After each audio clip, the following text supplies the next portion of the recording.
up, everyone? It's Horror Master. I'm back. Yeah, I know I've been long gone for a while because of work and all that stupid shit, but I'm back with another rank 'em all, and I was going through. I was thinking of which rank 'em all to do. I know I'm gonna do the Judas Priest rank 'em all eventually. That might be the next video I do. So bear with me on that one, guys. But I want to do something different. A rank 'em all that I've seen a couple of videos there and there that have been done, and I wanted to jump in on this one. And of course, by the name of the title, you can kind of tell which one I'm doing about. And of course, I'm talking about one of the pioneers of black metal, probably one of the greatest black metal bands of all time, the one, the only, Bathory. Now, if you're a true, like a hardcore black metal fan, you already know who Bathory is. For those of you who don't know who Bathory is basically a band that was formed in 1983 in Sweden by, of course, the late great Quarson, and of course with other members, of course, which includes Jonas Arkelin, which at the time was named Vance McVerger, a weird name, and of course a lot, I guess, more modern metal heads known of the director of Lords of Chaos, which take watch the movie in your risk. But anyway, Bastard is one of the most important bands in the development of black metal. Not only that, but inspired also. It might be to blame or to help or to thank for the development of what would later become Viking metal, and so on and so forth. Of course, Bathory is, like I said, one of the most important bands in the development of black metal. Forson being at the forefront of it, being basically the only consistent member of the band, even though a lot of people say that Bathory was kind of a one-man project. To an extent, it was, because mostly, I think, in the first album I think only the first album, there was an actual band, and as the time went on, Quarson would hire guns, and or most of the time he would do everything from guitars, drums, vocals, productions, everything. So it was almost a one man project, but not really, because it involved certain members. But Quarson was at the forefront of everything from the beginning to the end. So we have 12 studio albums. I didn't include the Jubileum projects or his solo album he did between, I want to say, the mid 90s, because it would have been a bigger list, and I really haven't touched those albums in a while. But I just wanted to do I guess the entire Bathory discography, not to go beyond either side projects or compilations, because the Jubilee projects are mostly compilations of unreleased songs that Quarson didn't put in albums or whatever. So, we're gonna do the 12 studio albums from the worst for the worst to the very best. So, if not jibber jabbing, let's get into the rank 'em all. So, we have 12 studio albums. At number 12, at the bottom of the barrel, we have Octagon.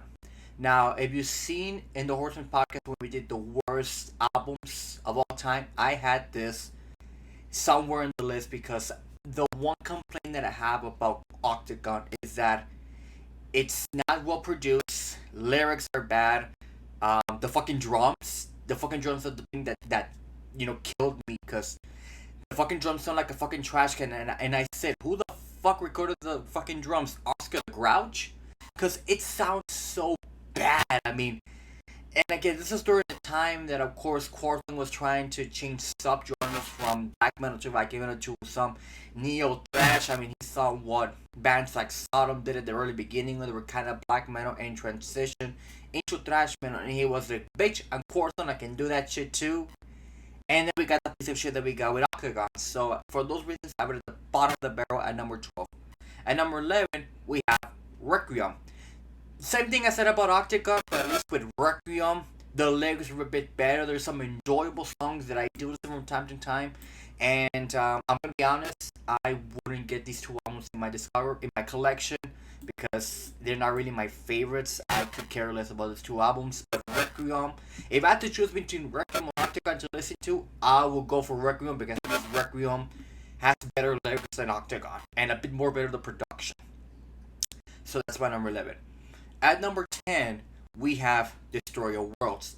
Now, Destroyer Worlds, was kind of a return to black metal, and sort of after Quarson did Blood on Ice. Of course, the fans wanted Quarson to go back into more of his black metal roots, and of course, Destroyer of Worlds came out, and it was a very decent album, in my opinion. Even though I don't have this in my collection, I might get this one eventually because it's not really a bad album. It's an okay album. Like, it's an album that it's just spinning from time to time, but it has some really, really great tracks, from the title track to Pestilence to Kill, Kill, Kill, Liberty and Justice, Day of the Wrath. It has some okay, like I said, okay songs to jam on, but like I said, not really. I'm not much of a Destroyer Worlds fan. I don't know it has its fan base, but to me, Destroyer Worlds is kind of a mech album, and an album that I really, like I said, go once in a blue moon listen to, because you know it's one of those albums that really doesn't connect with me. Same thing with Requiem and Octagon, which those three albums I kind of ignore from the discography, because besides those three, well, Requiem and Octagon, besides those two albums, if those two albums were decent enough, it would have been a perfect discography. Now, from number 9 to number 1, this is where things are gonna get really good. So from here on out, every single album I'm gonna talk about, highly fucking recommending. Go check them out.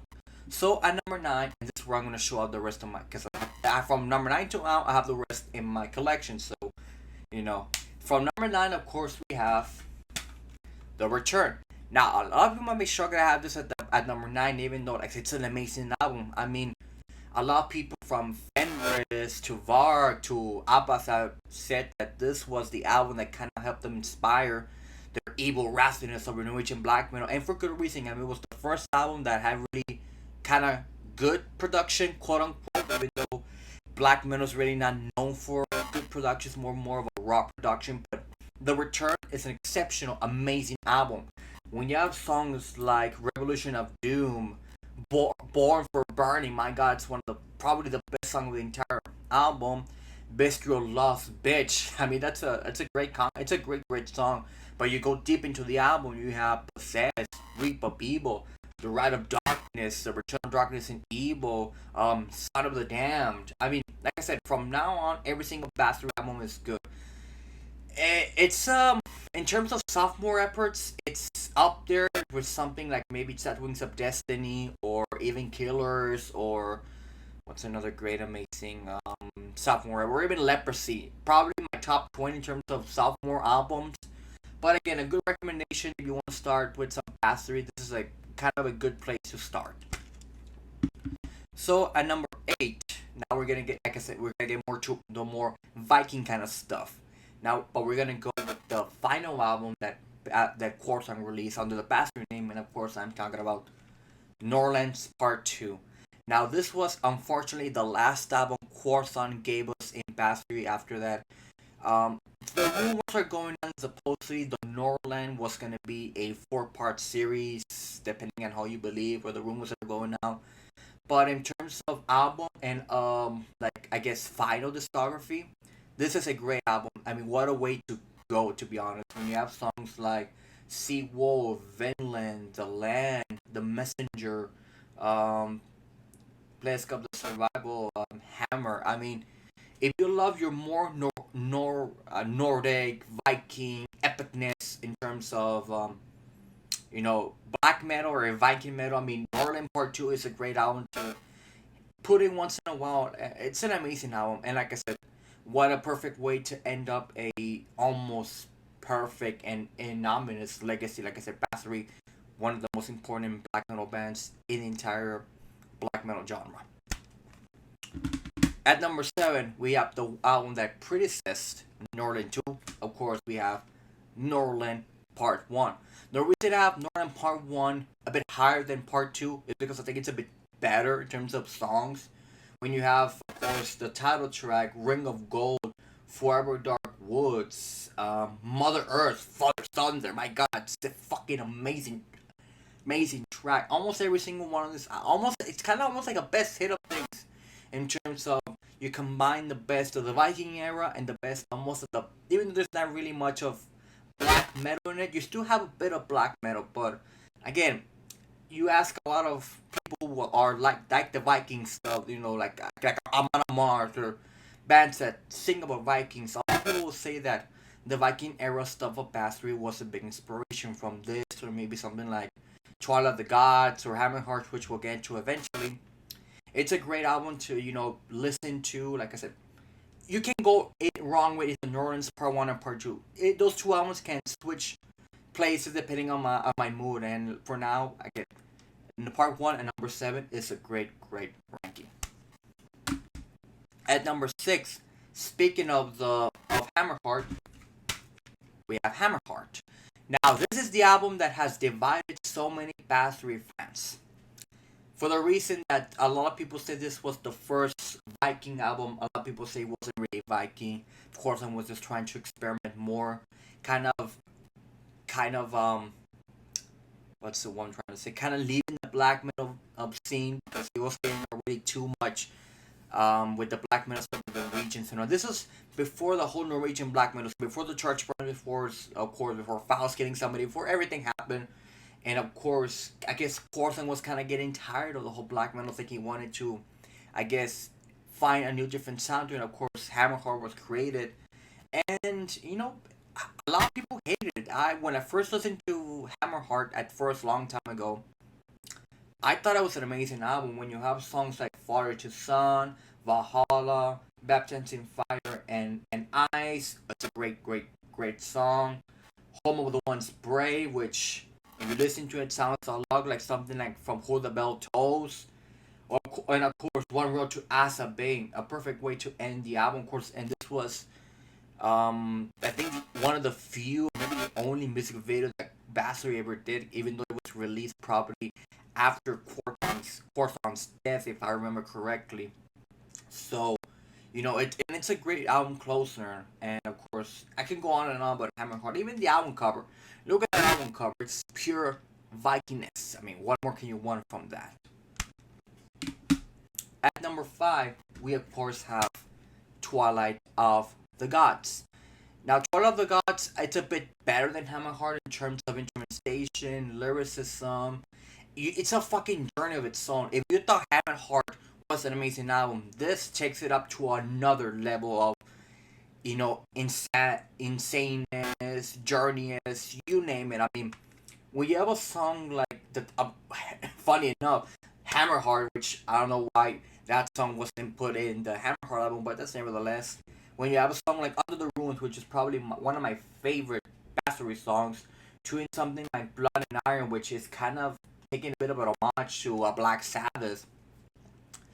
I mean, you can kind of tell that Corson was trying to find new different sounds to, I guess, find a new broad for the Bathory sound and create something unique. And Twilight of the Gods is an amazing album. I mean, if you ever want to go into the Viking era, of course, of Bathory, Twilight of the Gods is probably one of the albums that I will go in first and then get into other albums. But again, highly recommended.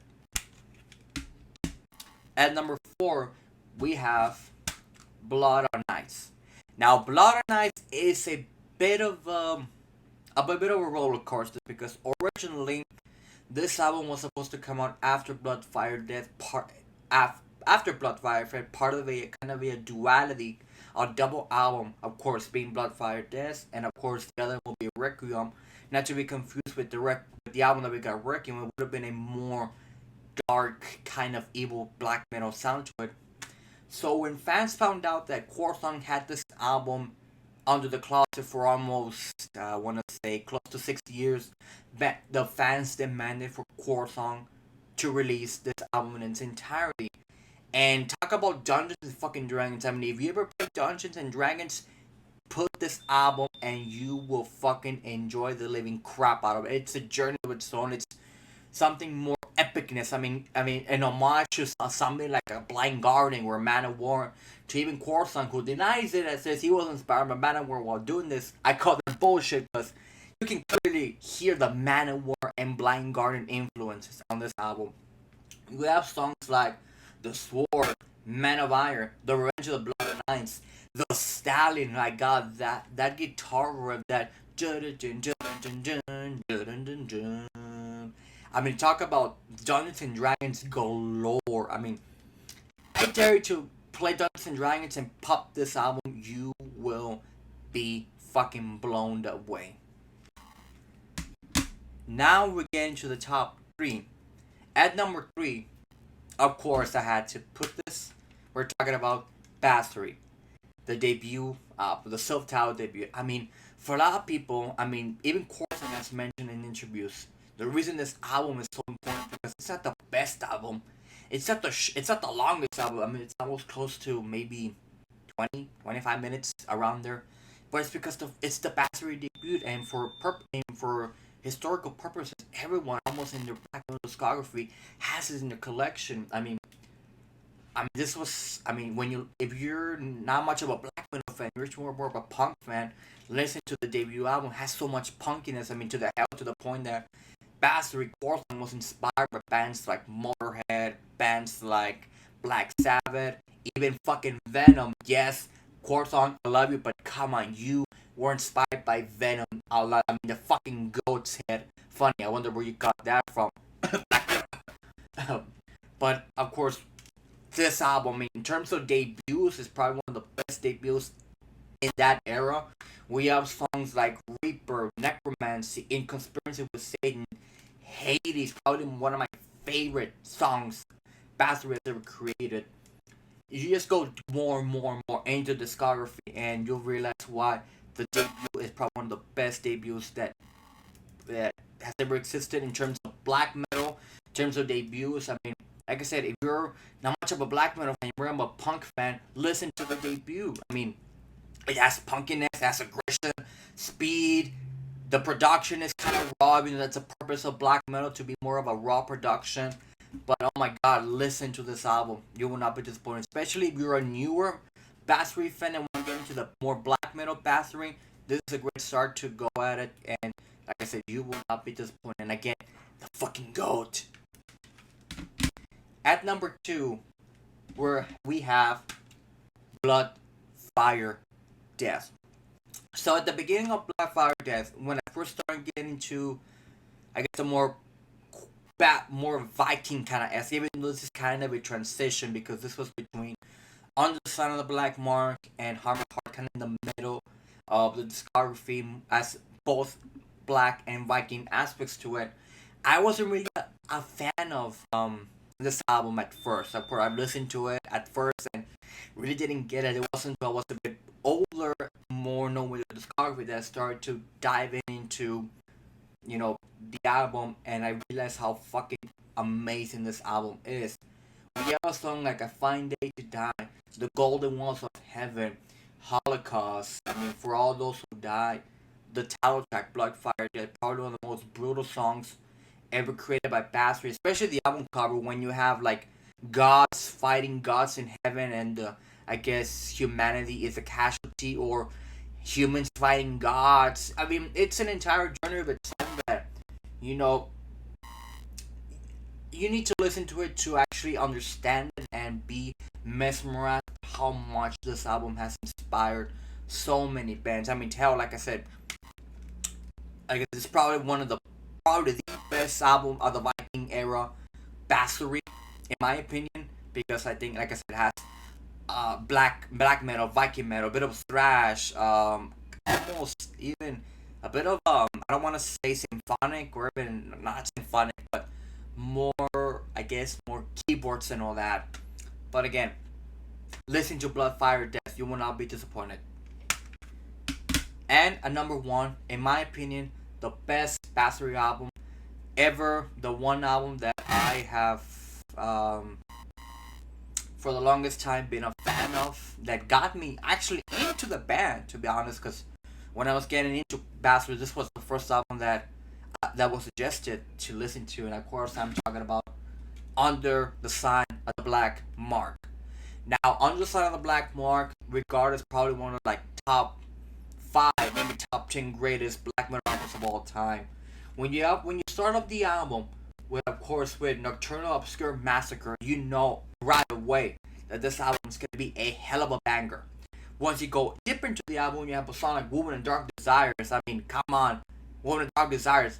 Talk about the infamous Elizabeth Bathory, which, again, Corson, I love you. When you say that you were inspired by Elizabeth Bathory to have the name of the band Bathory, I'm like, I can't believe it at times, but again, Venom, black metal, Elizabeth, Countess Bathory, come on.